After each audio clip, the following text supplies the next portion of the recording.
za ta ɗanɗana kuɗarta bayan janye ƙafa da ta yi wajen a teburin tattaunawa.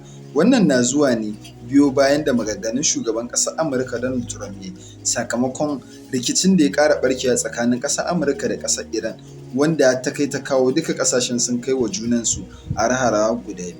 Duk wannan lamarin ya faru ne biyo bayan ƙasar Iran ta kakkaɓo wani jirgin ƙasar Amurka wanda yake a mashigar Hormuz, kusa da mashigar Hormuz. Ƙasar Iran ta kakkaɓo wannan jirgin. Wannan dalilin ne yasa shugaban ƙasar Amurka fa ya fito yana kumfar baki.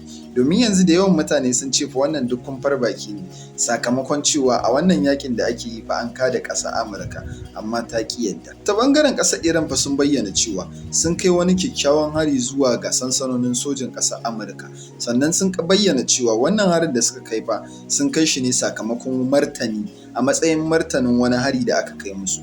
Sannan sojojin ƙasar Iran sun bayyana cewa sun kai hari sansanonin sojoji da kuma gurare da dama har guda 21 a gabas ta tsakiya sakamakon wannan yakin da ake yi tsakanin Amurka da ƙasar Iran. Halin yanzu fa Iran fa tana ta nuna wa Amurka a halin yanzu fa ƙasar Iran fa tana ta ci gaba da nuna wa ƙasar Amurka ba tsoronta take ji ba a yakin nan. Sannan dukkanin wani hari da ƙasar Amurka ta kai wa ƙasar Iran fa, ƙasar Iran sai ta kai mata martani ko fiye da wanda ta kai mata ma. Wannan na nuna cewa fa a halin yanzu ƙasar Iran fa ba ta tsoron ƙasar Amurka.